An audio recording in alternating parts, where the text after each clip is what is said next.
Assalamualaikum warahmatullahi wabarakatuh. Pada video saya kali ini akan saya jelaskan tentang tahapan PPDB SMA atau SMK Jawa Timur tahun 2021.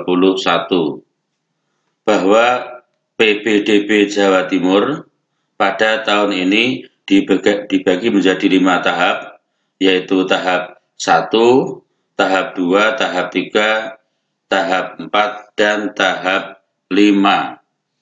Namun untuk video saya kali ini yang akan saya bahas adalah untuk tahap 1 dan tahap 2. Untuk tahap 3, 4, dan 5 insya Allah akan saya bahas pada video saya berikutnya. Oleh karena itu, biar tidak ketinggalan informasi, maka perhatikan tulisan subscribe. Apabila masih berwarna merah, maka segera klik pula gambar lonceng yang ada di sampingnya. Bagi sahabat dan adik-adik yang sudah subscribe, saya ucapkan banyak-banyak terima kasih. Tahap yang pertama, ini yang saya bahas adalah jalur afirmasi. Jalur afirmasi ini kuotanya 15%. Nah, jalur afirmasi untuk SMA ini bisa dalam zona atau zona yang berbatasan. Sedangkan untuk SMK bisa dalam zona, bisa luar zona. Nah, perlu adik-adik ketahui bahwa jalur afirmasi ini hanya boleh memilih satu sekolah saja. Kemudian, jalur afirmasi ini dibagi menjadi 3, yaitu keluarga tidak mampu, ini 7%. Syaratnya adalah siswa tersebut terdaftar sebagai penerima program bantuan pemerintah, antara lain KIP, KIS, KKS, PB, PNT, dan lainnya. Untuk seleksinya nanti berdasarkan jarak rumah ke sekolah yang dituju. Kemudian yang kedua yaitu anak buruh. Nah, untuk anak buruh ini maksimal 5%. Syaratnya adalah terdaftar sebagai penerima program bantuan pemerintah dan memiliki tanda keanggotaan serikat buruh. Nah, ini harus punya kartu ini, yaitu kartu anggota serikat buruh. Seleksinya adalah berdasarkan jarak rumah ke sekolah. Kemudian yang ketiga yaitu penyandang disabilitas. Nah, ini adalah maksimal 3%. Untuk yang ketiga ini masuk kategori difabel dan telah menyelesaikan pendidikan jenjang SMP, mendapatkan surat keterangan dari psikolog, psikiater, dokter spesialis, atau asal sekolah yang menerangkan jenis ketunaan siswa tersebut. Layanan penyandang disabilitas diprioritaskan pada sekolah yang sudah ditunjuk. Nah, nanti ada sekolah-sekolah tertentu, SMA tertentu atau SMK tertentu yang ada atau ditunjuk untuk penyandang disabilitas. Sedangkan untuk sekolah lain dapat menerima sesuai dengan layanan yang ada. Nah, ini yang perlu diperhatikan. Untuk jenjang SMK, calon peserta didik wajib melampirkan surat keterangan sehat dan surat keterangan tidak buta warna pada kompetensi keahlian yang mempersyaratkan. Yang kedua adalah jalur pindah tugas orang tua atau wali. Ini maksimal 5%. Jalur perpindahan ortu ini sama, yaitu sama dengan tadi, zona untuk SMA ya, dalam zona atau zona yang berbatasan. Ini daerah perbatasan, misalnya Malang dengan Pasuruan, itu misalnya itu disebut dengan zona perbatasan. Atau misalnya Mojokerto ini juga berbatasan dengan Gresik ya, atau Tuban dengan Bojonegoro, itu namanya zona perbatasan. Sedangkan untuk SMK ini bisa dalam zona, bisa luar zona. Sama dengan yang awal tadi, bahwa untuk perpindahan ortu ini juga hanya boleh memilih satu sekolah saja. Yang pertama ini dibagi menjadi 3 juga, yaitu pindah tugas. Ini kuotanya 2%. Syaratnya adalah pindah tugas orang tua dengan melampirkan surat keterangan pindah tugas dari instansi atau perusahaan dan surat keterangan domisili. Jadi surat keterangan pindah tugas ini dikeluarkan oleh perusahaan atau oleh lembaga atau instansi tempat orang tua siswa itu bekerja. Kemudian anak guru dan tenaga kependidikan. Jadi bisa guru dan tenaga kependidikan. Misalnya tenaga kependidikan ini misalnya tata usaha. Nah, itu juga bisa ya.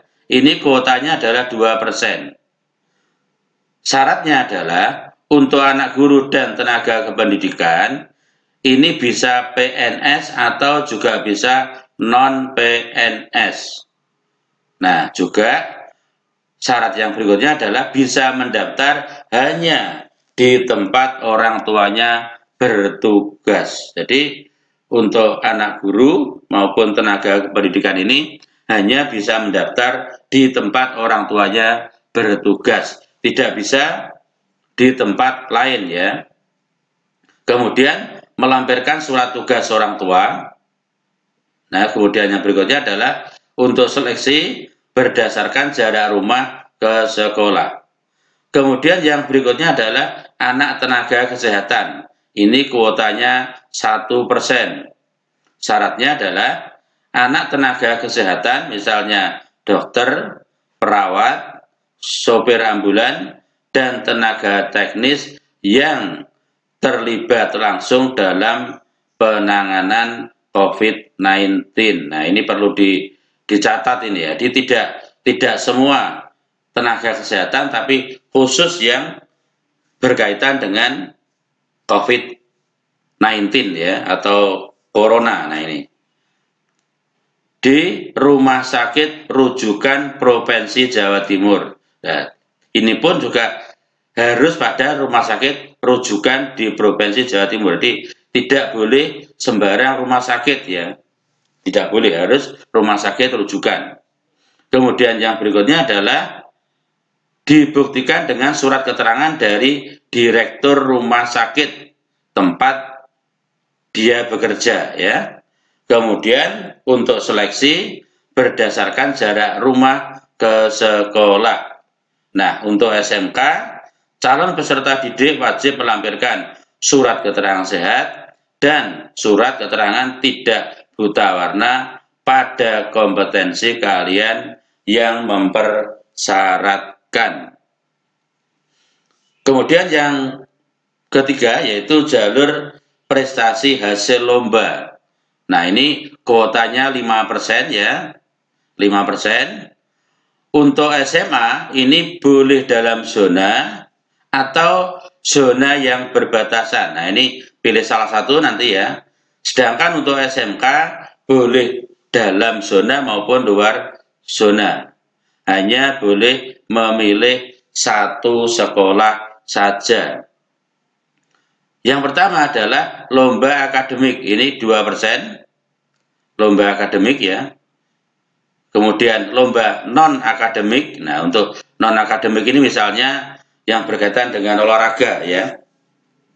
misalnya bola voli, sepak bola itu non akademik, sedangkan yang akademik itu misalnya olimpiade ya, olimpiade atau OSN atau yang lain. Nah, di sini persyaratan yang harus dipenuhi adalah perlombaan atau kejuaraan yang dilaksanakan baik secara berjenjang atau tidak berjenjang.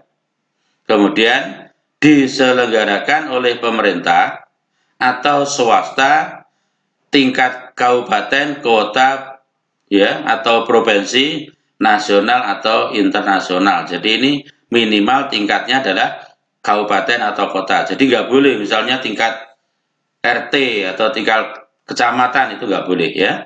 Kemudian nanti akan diberikan skor sesuai dengan ketentuan ya dari seluruh jenis perlombaan. Nanti sistem akan menskor itu nanti. Nah, ini nanti ada skornya.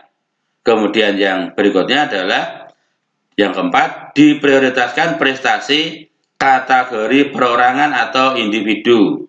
Jika kuota tidak terpenuhi, maka dilakukan seleksi pada prestasi kategori beregu. Jadi ini diperhatikan, ini yang diutamakan adalah kategorinya perorangan ya atau individu. Nah, nanti kalau kuotanya kurang, bisa yang beregu. Kemudian prestasi beregu, jumlah yang diterima di setiap satuan pendidikan maksimal 2 anak dari setiap jenis perlombaan. Jadi kalau misalnya dalam satu regu itu jumlahnya 6 ya, itu juga tidak bisa. Jadi maksimal ini adalah 2 anak. Kemudian yang keenam, verifikasi dan legalisasi sertifikat ya atau piagam dilakukan oleh kepala sekolah asal. Jadi kepala sekolah SMP atau yang sederajat ya dari asal sekolah adik-adik. Apabila di dalam sertifikat tidak tertulis jenjang lomba, maka harus dilampiri surat keterangan dari kepala sekolah asal tentang jenjang lombanya. Jadi jenjangnya apa? Tadi ada kabupaten ya, provinsi, nasional atau yang lain. Untuk SMK ya, calon peserta didik wajib melampirkan surat keterangan sehat dan surat keterangan tidak buta warna pada kompetensi kalian yang mempersyaratkan. Kemudian yang berikutnya adalah jalur prestasi nilai akademik SMA. Nah, ini kuotanya 25%. Nah, ini merupakan gabungan rata nilai rapot semester 1 sampai semester 5. Jadi ini nilai rapot ya, mulai semester 1 sampai dengan semester 5 dan nilai akreditasi sekolah asal, yaitu SMP atau yang sederajat. Nah, untuk ini nanti ya, di sini ada persentasenya. Untuk gabungan nilai rapot semester 1 sampai 5 ini persentasenya 70%, sedangkan untuk nilai akreditasi sekolah ini 30%. Kemudian nilai mata pelajaran ya, ini khusus untuk pengetahuan saja. Jadi di rapot itu ada pengetahuan, ada keterampilan, nanti yang diambil hanya pengetahuan saja. Yang pertama adalah nilai pendidikan agama. Nah, ini nilai rata-rata ya. Pendidikan kewarganegaraan, bahasa Indonesia, matematika, kemudian IPA ya, atau ilmu pengetahuan alam, ilmu pengetahuan sosial, dan bahasa Inggris. Kemudian nilai akreditasi sekolah. Nah, ini adalah menggunakan nilai angka dengan ketentuan bagi sekolah yang masa berlakunya habis, maka menggunakan nilai akreditasi yang terakhir. Bagi sekolah yang belum ya atau tidak terakreditasi, maka diberi nilai 70. Bagi sekolah di luar Jatim ya, ini harus melampirkan fotokopi sertifikat akreditasi sekolah. Ini untuk khusus yang luar Jatim. Jika jumlah nilai sama, maka peringkat ya. Jadi kalau nanti misalnya ada siswa yang nilainya sama ya, ada 2 atau lebih siswa yang nilai sama, maka peringkat ditentukan berdasarkan prioritas nilai mata pelajaran dan waktu pendaftaran. Nah, ini tolong diperhatikan. Kemudian yang berikutnya, sekolah dalam zona dapat menerima pendaftar dari dalam dan luar zona pada zona yang berbatasan. Nah, ini ada syaratnya ya. Jadi pada zona atau luar zona, tapi dan juga pada zona yang berbatasan. Kemudian yang kedua, dapat memilih 3 sekolah. Nah, ini bisa memilih 3 sekolah ya. Nah, ketiganya di dalam zona. Jadi kalau 3 sekolah itu bisa ketiga-tiganya di dalam zona, atau 2 di dalam zona dan 1 di luar zona. Jadi nanti kalau di luar zona itu hanya boleh 1. Jadi 2 dalam zona dan 1 di luar zona. Mungkin itu yang bisa saya sampaikan. Nanti untuk yang tahap 3, 4, 5 akan saya jelaskan pada video saya berikutnya. Terima kasih sudah menyaksikan video kami. Jangan lupa klik tombol subscribe dan bunyikan loncengnya biar nanti adik-adik tidak ketinggalan informasi.